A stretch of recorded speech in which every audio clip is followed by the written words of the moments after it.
السلام علیکم ورحمۃ اللہ وبرکاتہ۔ الحمدللہ رب العالمین والصلاة والسلام علی رسولہ الکریم وعلی آلہ وصحبہ اجمعین ومن تبعہم بإحسان الی یوم الدین، اما بعد۔ آج کا یہ 5واں درس واجب کی تقسیمات سے متعلق ہے، لیکن اس درس کو سننے سے پہلے ہم پچھلی معلومات کی طرف تھوڑا سا لوٹتے ہیں۔ سب سے پہلے درس میں حکم کی تقسیم بتلائی گئی تھی کہ حکم کی 3 قسمیں ہیں: حکم عقلی، حکم عادی اور حکم شرعی۔ علماء اصول فقہ اور علماء شریعت کا نقطۂ نظر صرف حکم شرعی ہے، اس لیے حکم شرعی کی پھر تعریف کی گئی تھی اور بتلایا گیا تھا کہ حکم شرعی کی 2 قسمیں ہیں: حکم تکلیفی اور حکم وضعی۔ حکم تکلیفی کی تعریف کی گئی تھی اور پھر حکم تکلیفی کی اقسام بتلائے گئے تھے۔ حکم تکلیفی کے بنیادی طور پہ 2 قسمیں ہوتی ہیں، ایک ہے جس میں اقتدا یعنی طلب پایا جائے، اور دوسری قسم ہے تخییر کی یعنی جس میں اختیار دیا جائے، مطالبہ نہ کیا جائے۔ پھر طلب کی 2 قسمیں ہیں، ایک ہے طلب فعل اور ایک ہے طلب ترک۔ پھر طلب فعل کی بھی 2 قسمیں ہیں، یا تو فعل الزامی طور پہ طلب کیا جائے گا یا تو غیر الزامی طور پہ۔ اگر فعل الزامی طور پہ طلب کیا گیا ہے تو اسے واجب کہتے ہیں، اور غیر الزامی طور پہ طلب کیا گیا ہے تو اسے مندوب کہتے ہیں۔ ایسے ہی ترک تھا یعنی کسی چیز کو چھوڑنا، یہ بھی اگر الزامی طور پہ ترک کا مطالبہ کیا جائے گا تو اسے حرام کہیں گے، اور غیر الزامی طور پہ ترک کا مطالبہ کیا جائے گا تو اسے مکروہ کہیں گے۔ اور رہی بات تخییر کی، اختیار کی، تو جس میں مطالبہ نہ کیا جائے نہ فعل کا نہ ترک کا، بلکہ اس میں مکلف کو اجازت دے دی جائے، اسے اختیار دیا جائے، چاہے تو آپ یہ کام کرو، چاہو تو چھوڑ دو، اسے مباح کہتے ہیں۔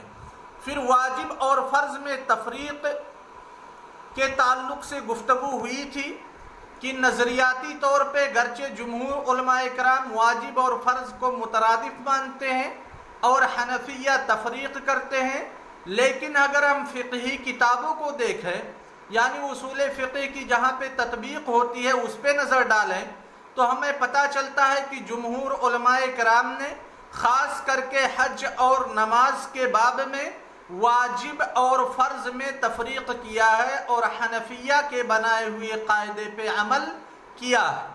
یہ الگ بات ہے کہ حنفیہ نے واجب اور فرض میں جو تفریق کی ہے اس کا دار و مدار ثبوت پر ہے، یعنی طریق پر ہے کہ یہ کس طریق سے وارد ہوئی ہے نص شرعی۔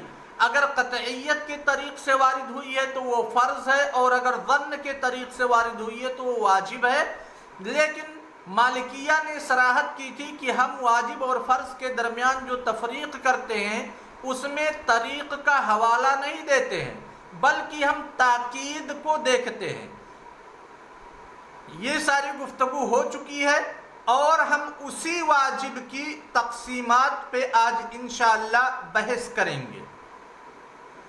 واجب کی تقسیمات پہ اگر ہم نظر ڈالیں تو ہمارے علماء کرام بنیادی طور پہ واجب کی تقسیم کئی اعتبار سے کرتے ہیں۔ سب سے پہلا اعتبار ہے فعل کے اعتبار سے۔ فعل کے اعتبار سے یعنی شریعت نے جس فعل کے کرنے کا مطالبہ کیا ہے اس میں فاعل کو نہیں دیکھا جائے گا، وقت کو نہیں دیکھا یعنی مکلف کو نہیں دیکھا جائے گا، وقت کو نہیں دیکھا جائے گا، صرف جو چیز مطلوب ہے کرنے کے لیے، جیسے نماز پڑھنا، نماز مطلوب ہے، صرف فعل صلاۃ کی طرف دیکھا جائے گا، نماز کی طرف دیکھا جائے گا۔ اس اعتبار سے واجب کی تقسیم کی گئی ہے۔ دوسری تقسیم ہے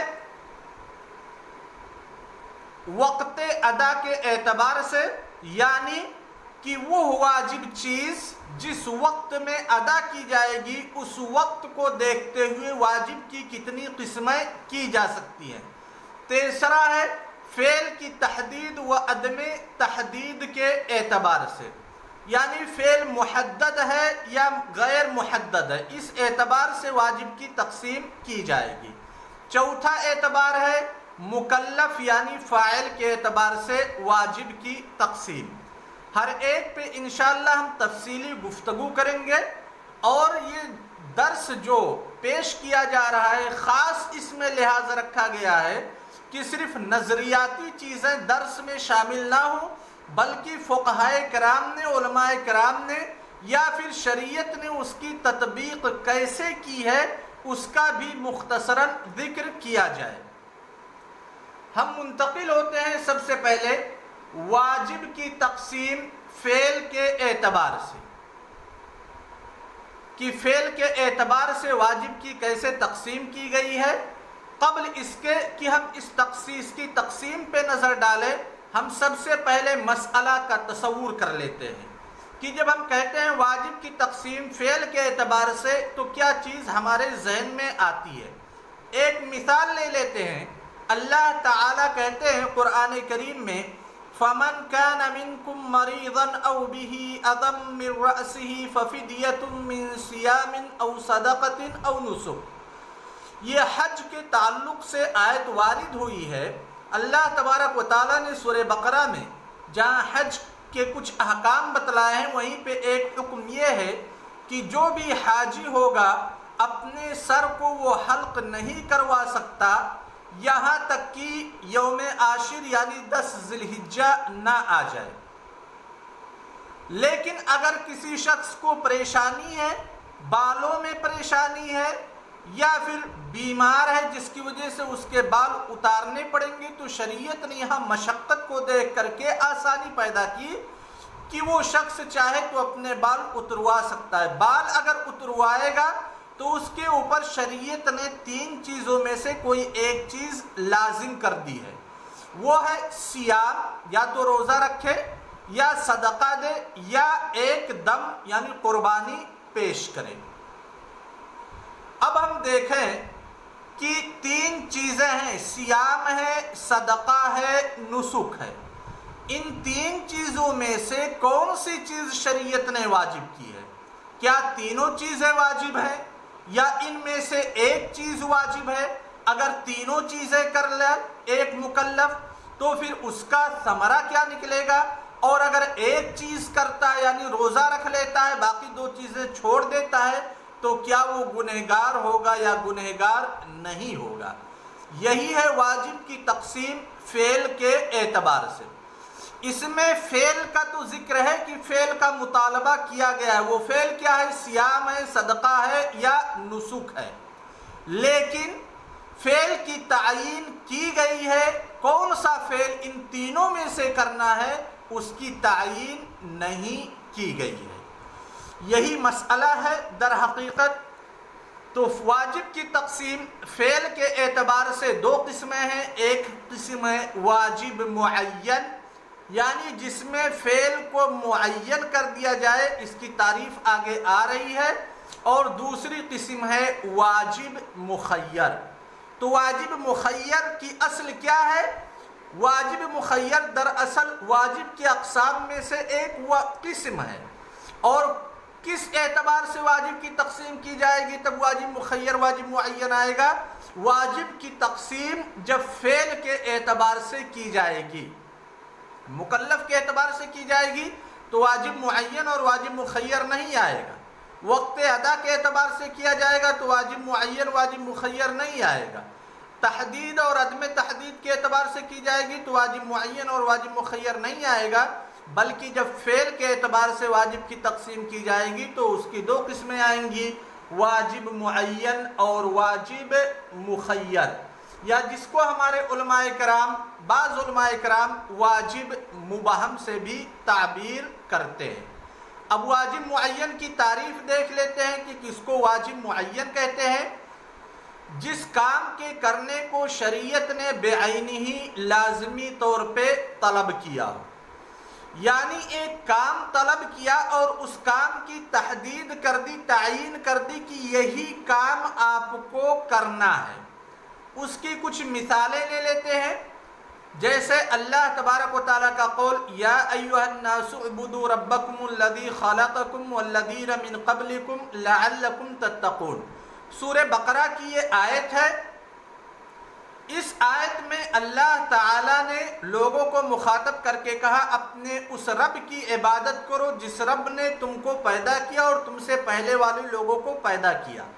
جب تم عبادت کرو گے تو اس کا فائدہ کیا ہوگا؟ تمہارے اندر تقوی شعاری آ جائے گی۔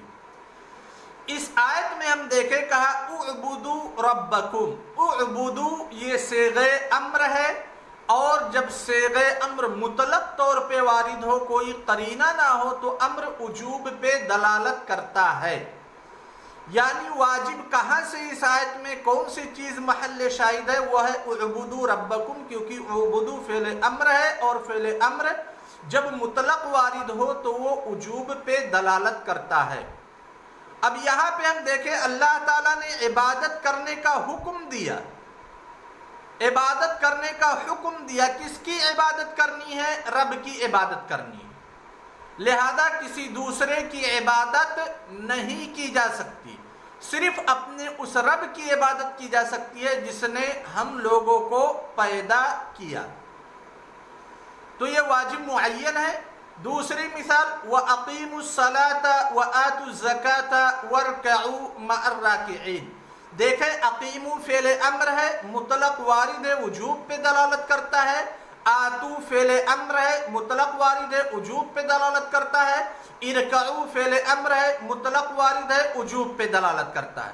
اس میں اللہ تعالیٰ نے مطالبہ کیا نماز قائم کرو، لہذا ایک فعل کا مطالبہ ہے، اور پھر اس فعل کی تعیین بھی اللہ تعالیٰ نے کر دی ہے۔ کون سا فعل آپ کو کرنا ہے؟ نماز پڑھنا ہے۔ اس کے بعد آتو کے ذریعہ سے کہ آپ لوگ دو، کون سی چیز دو؟ زکوٰۃ کی تعیین کر دی کہ آپ کو زکوٰۃ دینا ہے۔ پھر رکوع، ارکعو فعل امر ہے اور اسی میں رکوع شامل ہے، یعنی رکوع کی بھی اللہ تبارک و تعالیٰ نے تعیین کر دی کہ رکوع کیجئے، یہ واجب معین ہے۔ تیسری مثال وَاسْتَعِينُوا بِالصَّبْرِ وَالصَّلَاةِ، صبر کے ذریعہ سے مدد طلب کرو اور نماز کے ذریعہ سے مدد طلب کرو۔ در حقیقت استعینوا فعل امر ہے، وجوب پہ دلالت کرتا ہے۔ استعانہ کیسے کرنا ہے، مدد کیسے طلب کرنا ہے، اللہ تبارک و تعالیٰ نے اس کا تذکرہ کر دیا ہے، تحدید کر دیا ہے، اس کی تعیین کر دی ہے بالصبر والصلاۃ۔ جتنے اوامر ہیں شریعت میں اکثر و بیشتر واجب معین کے اقسام میں سے ہیں۔ کچھ چیزیں ایسی ہیں جو واجب مخیر ہیں، جن کا تذکرہ انشاءاللہ آگے آ رہا ہے۔ واجب مخیر کی اگر ہم تعریف دیکھیں، یا تعریف اگر ہم دیکھیں تو کہتے ہیں شریعت نے محصور و معین افعال میں سے کسی فعل کو لازمی طور پہ کرنے کا مطالبہ کیا، یہ واجب مخیر ہے۔ اب یہاں پہ ایک اشکال یہ ہوتا ہے کہ جب ہم نے حکم تکلیفی کی تقسیم کی تھی تو وہاں پہ ایک قسم تھی طلب اور ایک قسم تھی تخییر، یعنی تخییر مباح ہے، چاہو تو آپ کرو چاہو تو نہ کرو، لیکن پھر واجب کی تقسیم میں بتلایا جا رہا ہے کہ نہیں، مخیر کی ایک صورت واجب بھی ہوتی ہے۔ تو یہ کیسے ممکن ہے؟ اسی لیے کوشچن مارک دیا گیا ہے کہ جب واجب ہے تو پھر اس میں تخییر کی گنجائش کیسے ہے؟ یہ مسئلہ انشاءاللہ اس مسئلے کی آگے وضاحت آئے گی جب علماء کرام کے اقوال ذکر کیے جائیں گے، کیونکہ ان کی ادلہ ہی میں اس چیز کا جواب پوشیدہ ہے۔ ہم تعریف پہ نظر ڈالتے ہیں، شریعت نے محصور و معین افعال میں سے کسی فعل کو لازمی طور پہ کرنے کا مطالبہ کیا ہو، یعنی جس چیز کا مطالبہ کیا جا رہا ہو اس کے افراد محصور ہوں یا معین ہوں۔ غالباً ایسے ہوتا ہے کہ محصور اور معین ہوتے ہیں، کبھی کبھار حصر نہیں کی جاتی ہے اور افراد کی تعین نہیں کی جاتی ہے۔ یہ اس کی ایک مثالوں پہ اگر ہم نظر ڈالیں تو انشاءاللہ معاملہ سمجھ میں آ جائے گا۔ مثال جیسے اللہ تبارک و تعالیٰ کا قول فَمَنْ كَانَ مِنْكُمْ مَرِيضًا أَوْ بِهِ أَذًى مِّن رَّأْسِهِ فَفِدْيَةٌ مِّن صِيَامٍ أَوْ صَدَقَةٍ أَوْ نُسُكٍ۔ یہاں پہ اللہ تبارک و تعالیٰ نے فدیہ دینے کا حکم دیا، چونکہ فدیہ یہ مصدر ہے اور مصدر جو وجوب کے صیغے ہیں ان کا تذکرہ انشاءاللہ آئے گا۔ المصدر النائب عن فعل الامر یہ صیغے وجوب میں سے ایک صیغہ ہے، لہذا ففدیۃ من صیام او صدقۃ او نسک۔ یہاں پہ اللہ تعالیٰ نے جس چیز کا مطالبہ کیا ہے اس کے جو افراد ہیں 3 فرد ہیں، صیام ہے، صدقہ ہے، نسک ہے۔ اللہ تعالیٰ نے انہی 3 افراد میں سے مکلف کو، حاجی کو حکم دیا ہے کہ اگر اپنے سر کے بال اتروا لے وقت سے پہلے 10 ذی الحجہ سے پہلے کسی پریشانی کے سبب، تو اس مکلف کو اختیار ہے کہ ان تینوں افراد میں سے، ان تینوں واجب کے افعال میں سے کوئی فعل کرنا چاہے تو کر سکتا ہے، یعنی چاہے تو روزہ رکھے، چاہے تو صدقہ دے، چاہے تو قربانی پیش کرے۔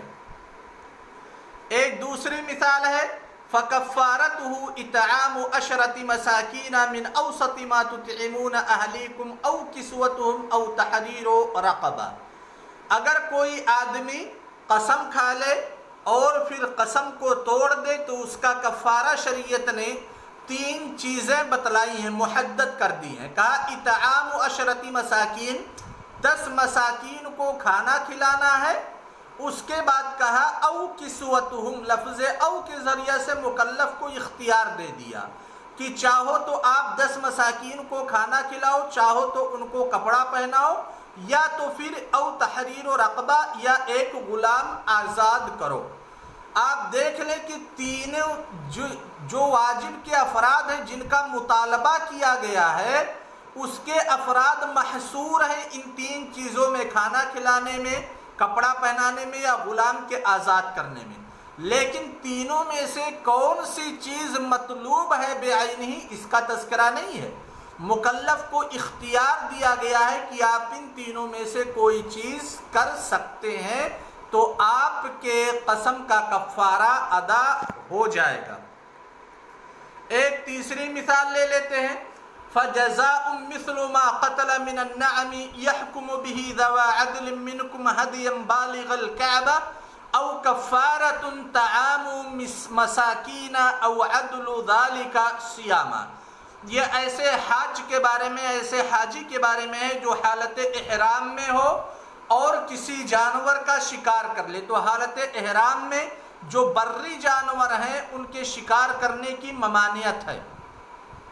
اگر کوئی شخص شکار کر لیتا ہے بری جانوروں میں سے کسی جانور کا تو اس کا عقاب اللہ تعالیٰ نے کیا رکھا ہے، کفارہ کیا رکھا ہے، فَجَزَاءٌ مِثْلُ مَا قَتَلَ مِنَ النَّعَمِ، جیسا جس جانور کو قتل کیا ہے، شکار کیا ہے، اسی طرح کا جانور پیش کرے، مثل اسی طرح کا جانور پیش کرے۔ اب یہاں علماء کرام میں اختلاف ہے کہ مثل یہ شکل و صورت میں ہے یا جنس میں ہے یا قیمت میں ہے، خیر یہ ایک دوسرا مسئلہ ہے۔ اگر اس طرح کا جانور جیسا اس نے شکار کیا ہے نہیں اس کے مشابہ پیش کر سکتا ہے تو پھر اس کو اختیار دیا گیا کفارہ ادا کرے، کیسے، مساکین کو کھلا کر کے، یا اگر مساکین کو نہیں کھلا سکتا ہے تو پھر تیسرا آپشن رکھا گیا کہ وہ روزہ رکھے۔ یہ 3 چیزیں اللہ تعالیٰ نے محدد کر دی، تینوں میں سے کوئی ایک چیز ادا کرنی ہے، لیکن کون سی چیز ادا کرنی ہے، کون سی چیز مکلف کے اوپر واجب ہوتی ہے، اس کی تعیین اللہ تبارک و تعالیٰ نے نہیں کی بلکہ مکلف کے اختیار میں چھوڑ دیا۔ لہذا مطالبہ تو ہے کہ یہ چیزیں کرنی ہیں لیکن اختیار مکلف کو دیا گیا، اسی لیے کہتے ہیں واجب مخیر۔ اب ہم ذرا نظر ڈالتے ہیں واجب مخیر میں علماء اصول کا اختلاف کیا ہے؟ سب سے پہلے کہ کیا واجب مخیر ہو سکتا ہے یا نہیں، جیسا کوشچن مارک کر کے بتلایا گیا تھا، کیونکہ واجب اور تخییر یہ دونوں منافی ہیں، اسی لیے مسئلہ میں اختلاف پیدا ہوا ہے۔ سب سے پہلے جمہور علماء کرام کا نظریہ ہے، اس کے بعد ان کے بالمقابل معتزلہ کا نظریہ ہے، اور ایک تیسرا قول بھی ہے جو جمہور معتزلہ کی طرف نسبت کرتے ہیں اور معتزلہ جمہور کی طرف نسبت کرتے ہیں، قول کے ضعیف اور کمزور ہونے کی وجہ سے۔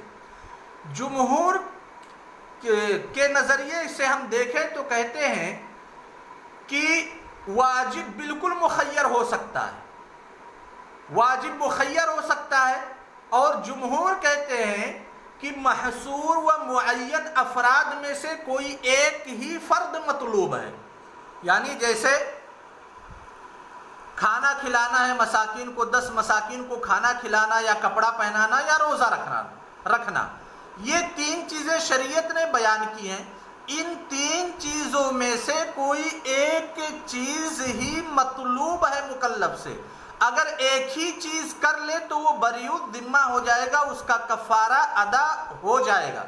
یعنی ابتداءً شریعت نے مکلف سے ایک ہی چیز کا مطالبہ کیا ہے، اور اس کی آسانی کے لیے 3 4 5 چیزوں کا تذکرہ کر دیا ہے کہ مکلف جس کو چاہے اختیار کر لے۔ یہ جمہور کا قول ہو گیا۔ معتزلہ کہتے ہیں کہ نہیں بھائی، جہاں پہ تخییر پایا جائے گا، تخییر یہ وجوب کے منافی ہوگا، اور جمہور کہتے ہیں تخییر وجوب کے منافی نہیں ہے۔ سب سے پہلے معتزلہ کا قول دیکھ لیتے ہیں۔ اسی لیے معتزلہ کہتے ہیں کہ وجوب جو 3 افراد واجب کے گنائے گئے ہیں کفارۃ الحنث میں، وہ تینوں افراد مطلوب ہیں، یعنی محصور و معین افراد میں سے تمام افراد مطلوب ہیں۔ ابتداءً یہ تینوں چیزیں مطلوب ہے مکلف سے، تبھی واجب ہوگا، نہیں تو اگر خیار دے دیا جائے گا تو پھر واجب وہ چیز نہیں ہو سکتی۔ اب یہاں پہ سمجھنے کی ضرورت ہے کہ وجوب کا تعلق کس سے ہے؟ کیا افراد جو ہیں ان افراد سے ہے یا پھر ان افراد میں سے کسی ایک سے ہے؟ جمہور علماء کرام کہتے ہیں کہ ایجاب کا تعلق جو افراد ہیں ان میں سے کسی ایک فرد سے ہے، یعنی ایجاب کا تعلق فعل سے ہے کہ کوئی آپ کام کیجئے، اور تخییر کا تعلق وہ افراد سے ہے، لہذا تخییر اور ایجاب کا تعلق الگ ہے، ایک نہیں ہے۔ اس لیے تینوں چیزیں کفارۃ الحنث میں مطلوب نہیں ہے، بلکہ فعل مطلوب ہے، کوئی ایک کام کیجئے اور وہی فعل واجب ہے۔ جو تخییر کا تعلق ہے، تخییر یہ اطعام سے متعلق ہے، کسوہ سے متعلق ہے، اور تحریر و رقبہ سے متعلق ہے۔ ان تینوں چیزوں میں سے کوئی ایک چیز اختیار کرنی ہے۔ اب اگر ہم اختلاف پہ نظر ڈالیں، اور تیسرا جو اس میں قول تھا وہ کہتے ہیں کہ اللہ تعالیٰ کے یہاں مطلوب چیز معین ہے لیکن مکلفین کے نزدیک معین نہیں ہے۔ یہ جمہور معتزلہ کی طرف نسبت کرتے ہیں اور معتزلہ جمہور کی طرف اس قول کی نسبت کرتے ہیں۔ قول کا بطلان بالکل واضح ہے، اس کی ضرورت، اس کے بیان کرنے کی ضرورت نہیں ہے۔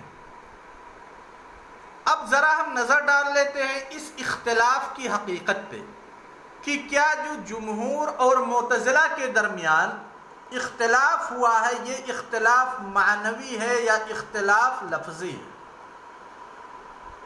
تو اگر ہم حقیقت میں نظر ڈالیں دونوں کے اقوال پہ اور دونوں کے ادلہ پہ تو ہمیں نظر آئے گا کہ یہ ایک لفظی اختلاف ہے، معنی کے اندر کوئی اختلاف نہیں پایا جاتا ہے، یعنی اختلاف معنوی نہیں ہے بلکہ اختلاف لفظی ہے۔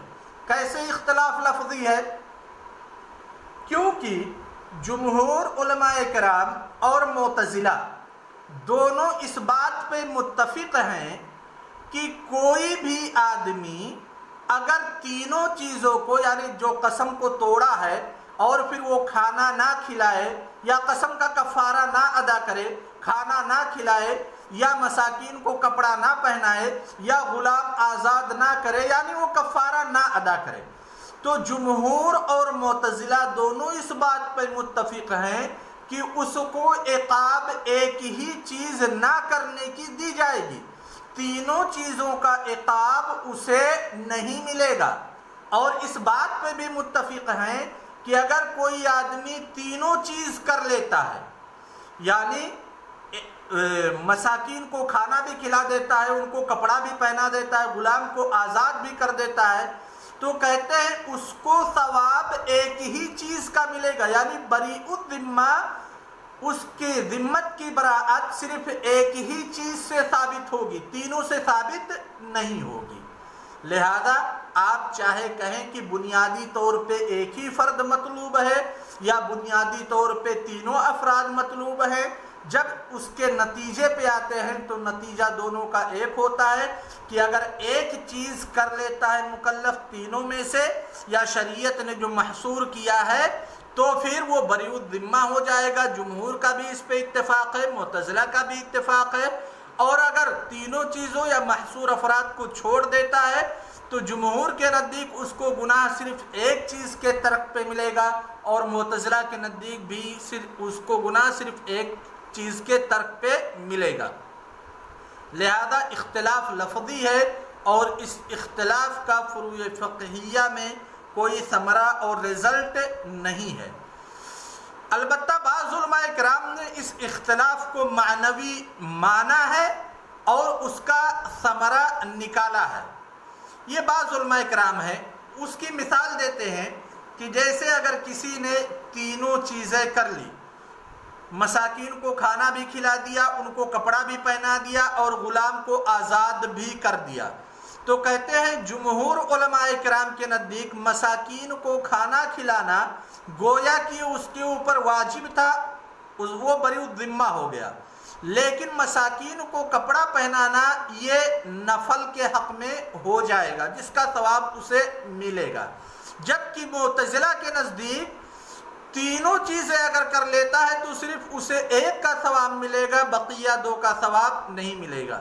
یہ صرف ایک افتراضی مسئلہ ہے اور معتزلہ یقیناً معتزلہ کے فروع میں اس چیز کا تذکرہ کہیں پہ موجود نہیں ہے، اور کوئی بھی خیر کا کام ہو، اگر ہم اس اختلاف سے قطع نظر دیکھیں، کوئی بھی خیر کا کام ہو تو مساکین کو کھانا کھلانا خیر کا کام ہے۔ اگر کسی نے اپنے قسم کو توڑ دیا، مساکین کو کھانا کھلایا تو بریء الذمہ ہو گیا، اسے ثواب ملے گا اور اس کے گناہ، اس کے اوپر جو گناہ آنے والا تھا قسم توڑنے کی وجہ سے اس گناہ کا خاتمہ ہو جائے گا۔ لیکن اس کے بعد اگر وہ کپڑا پہناتا ہے، کپڑا تقسیم کرتا ہے تو یہ تو خیر کا کام ہے، اسے ثواب ملے گا۔ اور معتزلہ قطعاً اس سے انکار نہیں کر سکتے کہ کوئی آدمی مساکین کو اگر کپڑا پہنائے گا یا غلام آزاد کرے گا تو اسے ثواب نہیں ملے گا۔ بالکل معتزلہ کے نزدیک بھی ثواب ملے گا اور جمہور علماء کرام کے نزدیک بھی ثواب ملے گا۔ لہذا اختلاف لفظی ہے، معنوی نہیں ہے۔ اب انشاءاللہ کل کے درس میں واجب کی تقسیم کی جائے گی وقت ادا کے اعتبار سے اور اس پہ بحث ہوگی۔ آپ لوگوں سے گزارش ہے کہ اگر کوئی سوال آپ کے ذہن میں آتا ہے تو آپ بلا جھجک وہ سوال کر سکتے ہیں۔ السلام علیکم ورحمۃ اللہ وبرکاتہ۔